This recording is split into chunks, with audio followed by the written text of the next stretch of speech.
नमस्कार दोस्तों, आप सभी का स्वागत है रूह को कपा देने वाली हॉरर कहानी में। कहानी स्टार्ट करने से पहले आप सभी को हैप्पी दिवाली। कैसे हो आप लोग, कमेंट करके बताइएगा। आप लोगों को कैसी लगती है मेरी हॉरर स्टोरी, ये भी कमेंट करके बताइएगा। तो चलिए आज की कहानी स्टार्ट करते हैं फटाक से। दोस्तों, आज की जो भूतिया कहानी है यह मेरे मैके की साइड की सच्ची घटित कहानी है। जब मैं 17 साल की थी तब मुझे पता चला था कि मेरे गांव के जस्ट बगल वाले गांव में एक बहुत बड़ा फैमिली है। लोग उस परिवार को गांव का परिवार नहीं बोलते थे कि यह जिला का परिवार है, क्योंकि उस घर में बहुत सारे सदस्य थे। उस घर के जो मेट थे, यानी कि जो मेन मालिक, उनकी एज थी करीबन 60-65 साल के आसपास की रही होगी। उनका नाम है सुदर्शन, और वे बाबा ऐसे हैं कि उनके बारे में लोग बोलते हैं कि ये बाबा पगला बाबा हैं। गांव के ज्यादातर लोग उन्हें पगला बाबा बुलाते थे, क्योंकि उनका जो नेचर था एकदम अलग था। जैसे कि लड़ाई झगड़ा करना, गाली गलौज करना, और सबसे इम्पोर्टेंट चीज ये थी कि वह कभी भी नहाते नहीं थे। मतलब सालों साल बीत जाए लेकिन वे नहाते नहीं थे। उनके कपड़े से कीड़े निकलते। होता है ना कि हम बहुत टाइम तक नहीं नहाए तो हमारे बॉडी में कीड़े लग जाते हैं, वैसा था। और उनके घर परिवार उनको समझा समझा के थक गया था। उनके साथ कोई जबरदस्ती करे, यानी कि जबरदस्ती पकड़ के नहला दिया, तो वह बहुत ज्यादा गाली गलौज वगैरह करते थे। गांव के जितने बच्चे थे, मतलब थोड़े से यंग बच्चे जो बदमाशियां करते हैं, शैतानियां करते हैं, वे लोग जबरदस्ती उस बाबा को पकड़ के नहलाते थे। भले बाबा कितनों गाली दे दे, वह सब सुन के हंसते थे, उन्हें चिढ़ाते थे, नहलाते थे। बाबा साल में एक बार नहा धोआ के अच्छे लगते थे। मतलब मैंने भी उनके बारे में बहुत बार सुना है, 1-2 बार देखा भी है। लोगों ने बताया कि दिवाली का दिन था और उस दिन वह बाबा दुनिया छोड़ दिए। बाबा जब दुनिया छोड़े तो वह चर्चा का विषय हो गए थे। मतलब पूरे गांव में, अगल बगल के गांव वाले भी उन्हीं के बारे में बात कर रहे थे। लोगों का ऐसा कहना है कि बाबा दिवाली के दिन सो रहे थे। वह दिवाली नहीं मनाए क्योंकि उनको ना बहुत ज्यादा चिड़चिड़ मचती थी त्योहारों से, इसीलिए वह जल्दी खा के और द्वार पे सो रहे थे। और जहाँ पे वे सो रहे थे वहां पर एक अनाज का ढेर लगा हुआ था, यानी कि बहुत सारा अनाज रखा हुआ था। तो किसी ने पटाखा उड़ाया था और वह पटाखा अनाज में आके गिरा और उसमें लग गई आग।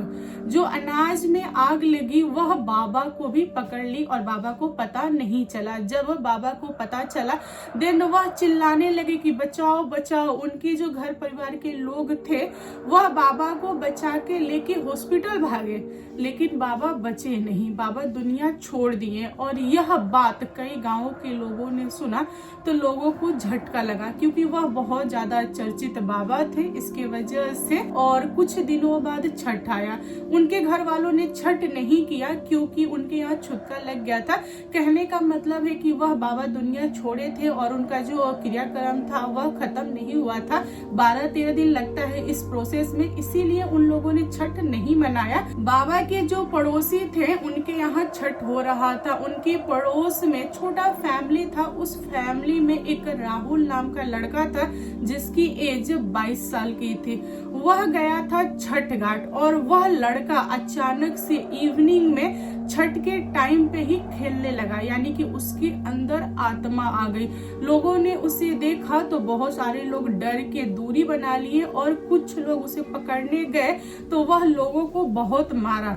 मतलब खुद वह उछल उछल के गिर रहा था, उल्टे पैर पेड़ के ऊपर चढ़ जा रहा था और तालाब में जा रहा था कूदने के लिए, खुद को मारने के लिए। लोग उसे पकड़ के बचा रहे थे लेकिन वह किसी का कंट्रोल में नहीं आ रहा था। फिर गांव वाले एकजुट होके उसे जबरदस्ती पकड़ा लो, बांधा लो। उसके बाद उसके घर पे ला के उसको बांध के एक कमरे में छोड़ दिया गया। गांव वाले उसके द्वार पे भीड़ लगा के खड़े थे। वे लोग देखना चाह रहे थे कि लड़के के बॉडी के अंदर कौन सी आत्मा है और वह क्यों आई, छठ घाट पे ही क्यों आई, वह क्या कहना चाहती है। जो लड़की की फैमिली थी वह बहुत ज्यादा परेशान थी। गांव वालों ने बोला कि आप तांत्रिक को बुलाइए, अपने ही गांव में एक तांत्रिक है, वे अच्छे से झाड़ फूक वगैरह कर देंगे, देन पता चल जाएगा कि आत्मा कहाँ से आई है, क्यों आई है। पवित्र जगह पे तो आत्मा का आना उचित नहीं है, आत्मा नहीं आ सकती। यहाँ पे राहुल के घर वालों ने तांत्रिक को बुलाया और तांत्रिक को दिखाया। तब तांत्रिक ने खुलासा किया कि यह आत्मा कहीं और की नहीं, आपकी पड़ोस की आत्मा है। तांत्रिक ने उस आत्मा से सवाल किया, देन आत्मा ने बताया कि मैं राहुल के बॉडी में इसलिए आया हूँ क्योंकि मैं इसका प्राण चाहता हूँ, राहुल ने ही मुझे मारा है। यहाँ पे राहुल के घर वालों को, गांव वालों को और पड़ोसी को, यानी जो सुदर्शन जी थे उनके घर वालों को झटका लगा कि यह कैसे संभव है। बाबा दुनिया छोड़े थे बट किसी को पता नहीं था उनका कारण, और यह आत्मा आके ऐसा बोल रहा है, इसमें पक्का सच्चाई होगी।